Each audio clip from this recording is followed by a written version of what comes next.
And I love him as a man. Give it up for Nidal!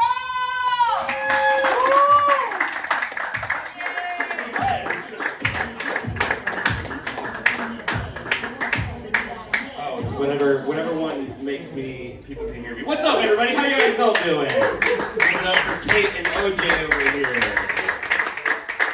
Sounds like a cool clothing brand, Kate and OJ. Like for cool fucking people.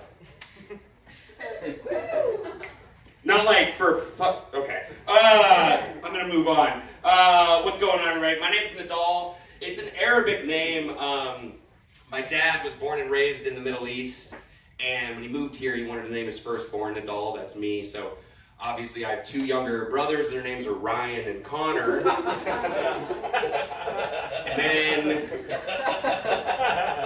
And then my dad changed his Arabic name to Chuck. So I am the only one in the family who gets randomly searched at the airport. Everyone else just gets on, and yeah, it's very. I'm the only one. I am Palestinian, and I only recently started telling people that. I feel like, thank you. My parents were born there. I love getting a whoosh. A whoosh? Anyways, I am Palestinian.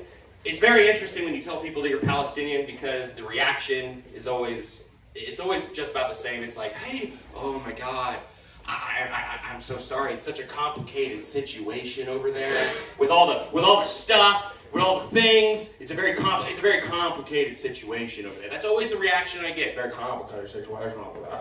I feel like Harry Potter. You know, when he's going through school and he just wants to be viewed as a normal boy. But as soon as anybody figures out he's Harry Potter, they're like, oh my God, your parents, the scar, oh my God, your parents, are they dead? Are they dead? Your parents, are they dead? They're dead, they're fucking dead, oh my God. That's what it feels like every time. And sidetrack, I'm a huge Harry Potter fan, and I gotta say it's because I love the Malfoys. They're so hilariously racist and bigoted, and I always really like it when an author puts themselves in the writings. But yeah, every time I tell somebody I'm Palestinian, it's the same thing. It's like, it's a complicated situation over there, and I'm like, dude, just please. I'm like, I told my friend recently I was Palestinian because they didn't know, and we were sitting there trying to order in Taco Bell, and then before we even get up to the thing, they're like, oh my God, I'm complicated. I'm like, dude, I just want my Crunchwrap Supreme. That's all I care about. Please, just give that to me. I am Palestinian, but I do think that I have this racial ambiguity. I have this brown, white, whatever. I am a holder. Whatever makes you comfortable, that's what I am in the moment. I will say, I was working with somebody, new coworker, and I said, I'm Palestinian, I'm Nidal. They go to my boss and they go, what's the name of that Mexican guy, Zoltar? Pretty sure Zoltar is the name of the fortune-telling device that Tom Hanks used to become big. And the only way that's worked for me is I've just become bigger. I am trying to get in shape, but I feel like I'm just morphing more into a shape. You know, I want to be hot, I want to be a beefcake, but I'm just eating beef and cake. And I can't stay away from it. I made my first cake the other day. I've made 3 cakes since. No one's eating them but me. I'm a good baker. I realize I'm a very good baker. But to be honest, we're talking about women and, you know, talking about women. I realize what I look like, but I'm gonna be honest with you guys, I want to be objectified. I want to be the guy that the women are called I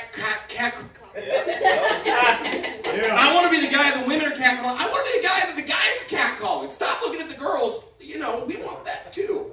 I'd like some.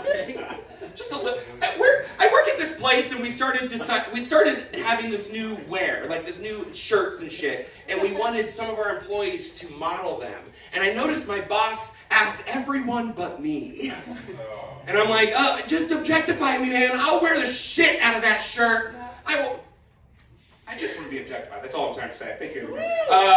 Recently, okay, so I realized, you know, I just want to be a hot guy, but I had to become a guy first. And when I realized that, what? I don't know what that means. That was confusing. Let me start over. I wanted to become a man. What? Anyways, I realized I became a man. There we go. That was the proper start. When I cried at a movie for the very first time. The first movie I ever cried, to me it was a big deal. All the men in my family were crying at movies all the time. I'd look at them and they'd say, "Stop looking at me." And that's when I knew it become a man. When I cried at a movie. The first movie I cried at was Bridge to Terabithia. Somebody has seen that movie. Have you seen that movie? That movie is made to make you cry. If you haven't cried yet, just watch Bridge to Terabithia. They should have been called Bridge to Terabithia. It really will make you cry. No matter who you are, it will break your iron heart. And Ironheart, by the way, I've been watching it. Bad show.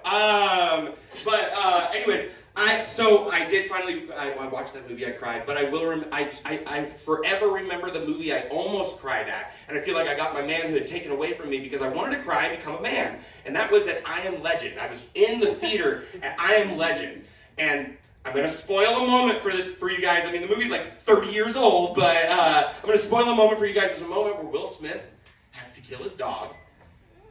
Because the dog wouldn't keep his wife's name out of his fucking mouth. He's sitting there and he's slapping the dog to death. When the man behind me goes, "No! Not the fucking dog!" And I just felt that tear go right up into my fucking face. And again, watch Bridge to Terabithia. It'll shatter you. It'll shatter you. Before I leave here, I just want to say one thing. I was at brunch recently with a friend of mine, and she tells me, "I just got a pap smear." And I'm like, okay, obviously I know what a pap smear is. All the guys know what a pap smear is. Right? Yeah, right, this guy doesn't know. Oh, but pap smears, everyone loves them. I was at brunch, and I'm eating this bagel, and she says she has a pap smear, and I'm like, damn it, that sounds really good on my bagel.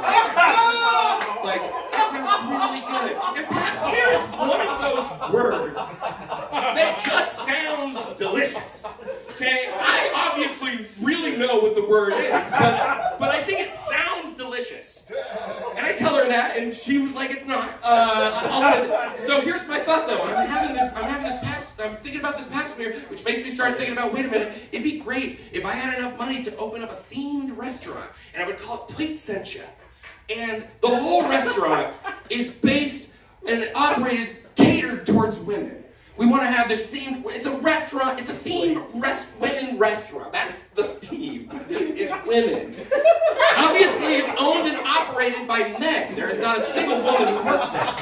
But when you go to Plate Sencha, you sit down and you ask your server, "Hey, I'd like a few things." They're like, "Oh, we have the Mammo-Grammo burger. We have the Clito dish. The Clito dish." And you're like, "What's on the Clito dish?" I'm like, "I'd love to offer it to you, but we just can't find any of the ingredients." And then you're like, "Well, what's on the Mammo-Grammo burger?" They're like, "I think it's a salad."